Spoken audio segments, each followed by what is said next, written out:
Hey everybody, so the trade deadline is not until tomorrow, Monday, April 12th, but yesterday we had a few different deals made, some pretty significant deals happening on Saturday before the trade deadline, and I was not home to cover them individually, so today what I want to do is make like a recap video of the trades that happened on Saturday, April 10th, and just kind of talk about each deal a little bit and give my opinion. So before we begin, I just ask you to please subscribe and hit that thumbs up if you haven't yet.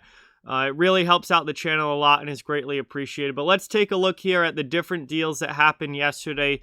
And we are going to start with the three-team deal between the Lightning, Blue Jackets, and Red Wings that looks really confusing when you look at it here separated out, but I'll try and simplify it as best I can for you.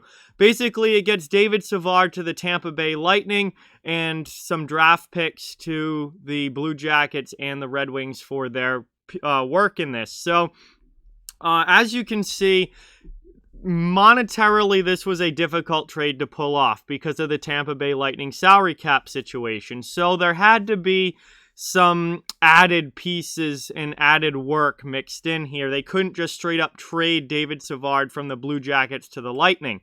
So what happened was Columbus technically actually traded David Savard to the Detroit Red Wings, so the Detroit Red Wings could then eat salary and then send him to the Lightning. So Columbus on the original transaction ate 50%, retained 50% of David Savard's salary, and sent him to the Detroit Red Wings for defenseman Brian Lashoff.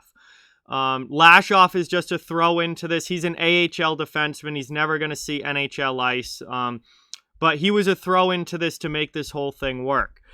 So then Savard technically is a Detroit Red Wing for about 5 seconds. And then he gets traded by the Detroit Red Wings, who then eat 50% of his new salary, which again is already 50% gone because Columbus retained. So it's really 25% of his original salary then gets retained by the Detroit Red Wings, and they send him to the Tampa Bay Lightning for a 4th round pick.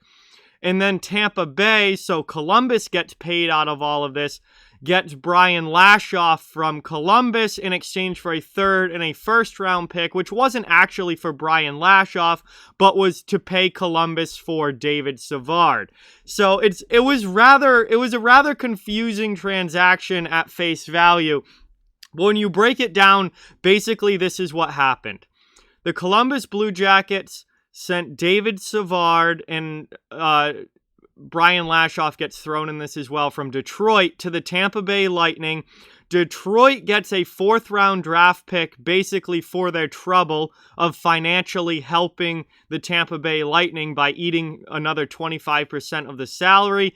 Tampa only has to now pay David Savard 25% of his original salary on the season, which allows Tampa Bay to fit him under the cap and allows this trade to happen. And Columbus gets a 1st and 3rd round pick for David Savard. So that's basically how this turned out. Is the Lightning get David Savard, the Blue Jackets get a 1st round pick and a 3rd round pick, and the Detroit Red Wings get a 4th round pick from Tampa Bay for making this all financially possible. That is the simplest way I can explain this deal. Lightning get Savard, Jackets get a 1st and a 3rd for Savard, and Detroit gets a 4th for making this financially happen. That's as simple. When it's simplified down, that's how this all works out. So again, David Savard was one of the bigger defensemen on the market at this deadline. Columbus gets a 1st round pick and a 3rd round pick out of it, so that's pretty good for the Blue Jackets. The Red Wings, they help out monetarily, and they get an extra 4th round pick. Steve Yzerman loves to do that. He'll pick up picks and assets any way possible, and he does a great job here. And the Tampa Bay Lightning get David Savard, who is a guy that will really help that back end in Tampa. And obviously, you know, they give up 3 picks to do it, but if you're the Tampa Bay Lightning, you are not worried about these draft picks. You are all in on winning the cup again this year and trying to go for it again. Your cup window is now, and maybe now only, given the salary cap situation. They needed to get another defenseman. That was the one thing that they really were missing, was one more guy on the back end to solidify their top 6. David Savard does that now for the Tampa Bay Lightning. So I think this is a good trade all around, and it was definitely a little bit complicated because of the salary cap issues. But at the end of the day, it all works out thanks to the Detroit Red Wings, who come in and get a 4th-round pick for helping out. And Tampa gets their guy. Columbus gets some picks, and Detroit picks up a pick for their monetary help as well. So that was the biggest trade of the day yesterday. Now, sorry, slight computer issue there, but now we go down and we look at the San Jose Sharks and the Colorado Avalanche. They traded Devan Dubnyk to Colorado in exchange for defenseman Greg Pateryn and a 2021 5th-round pick. So Colorado was desperately in need of a backup goaltender. They needed to bring in a true backup goaltender for Philip Grubauer because they did not have one. Pavel Francouz hasn't played all season. The Johansson kid that they picked up from Buffalo was not going to cut it as a backup goalie. Hunter Miska wasn't really cutting it, so they needed to add a veteran goaltender in here, and they do that. And Dubnyk comes in. He's had an okay this year. Hasn't been great. Dubnyk's definitely on his way out of the NHL, but with a good team in front of him, not just a good team, a great team in front of him like the Avalanche, he should be a suitable backup and a guy that can at least play some games and keep you in games down the stretch to give Grubauer some nights off. But obviously, Grubauer is going to be the guy in the playoffs. Dubnyk is there just as a backup option, and he's an upgrade to their backup goaltending from what they originally had. They don't give up a whole lot to get him. Obviously, San Jose was never going to get a lot for Dubnyk. He's definitely on the decline and on his way out at this point. But a 5th-round pick to the Sharks and an aging veteran defenseman in Greg Pateryn, who, again, Sharks probably could use a guy like that on their bottom pair. They don't have a whole lot back there. Again, Pateryn, I think, is a UFA at the end of this year, so this isn't a long-term thing, but he'll probably play some games for San Jose as a bottom pair defenseman, and the Sharks get a 5th-round pick out of a backup goaltender that they probably were not going to get anything out of at the end of the year, so at least it makes sense to get something if you're San Jose. And Colorado upgrades their backup goalie situation, which they desperately needed to do, so a solid trade there. And then the first trade that happened yesterday was between the Florida Panthers and the Buffalo Sabres, and it was for defenseman Brandon Montour going to Florida in exchange for a 3rd-round pick to Buffalo. So obviously Buffalo, their season's been over before it even started. They desperately are just trying to get assets there, and a 3rd-round pick for a okay defenseman in Brandon Montour. He's not a star or anything like that, but he has some offensive upside and can move the puck. That's not a bad get there for Buffalo. At least, it's better than giving him up for nothing.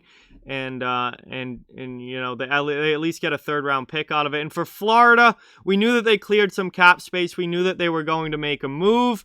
And Montour was the guy. With Aaron Ekblad out for the season, we knew that they were going to be looking for a defenseman.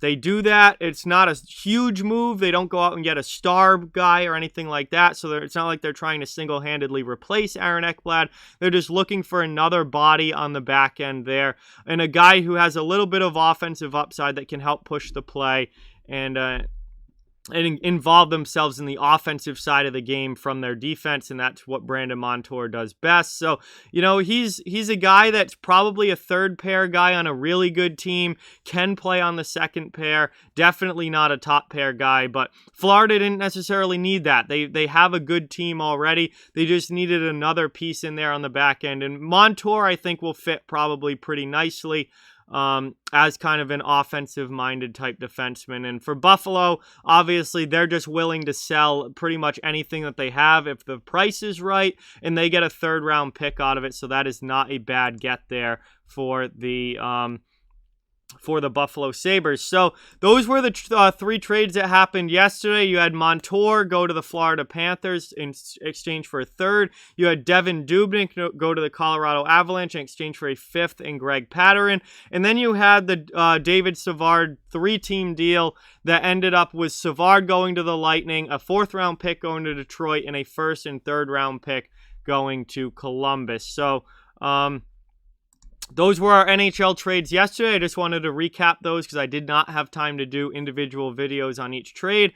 We'll see if anything happens today on Sunday. And then tomorrow, obviously, is the trade deadline itself. I want to remind everyone I'll be live starting at 10 a.m. Eastern for the trade deadline. And I'm going to be live basically all day, all the way through the deadline, which is 3 p.m. Eastern, and even a little after. We'll probably go till about 3:30 or so. And see if any last-minute trades come in and just kind of discuss the day and everything that happens. There'll be live coverage here on Off the Wall Hockey. So thank you guys all so much for watching. Really, really appreciate it. Please hit that thumbs up button. Like, subscribe, comment, share, subscribe, follow on social media. All those links are down in the description. If you'd like to further support the channel, the links to our Patreon, merchandise store, donation link, and channel memberships are down in the description as well. Keep spreading the word about this channel. Let's keep this thing growing. Thank you very much for watching. Hope you enjoyed the video, and I'll talk to you guys soon.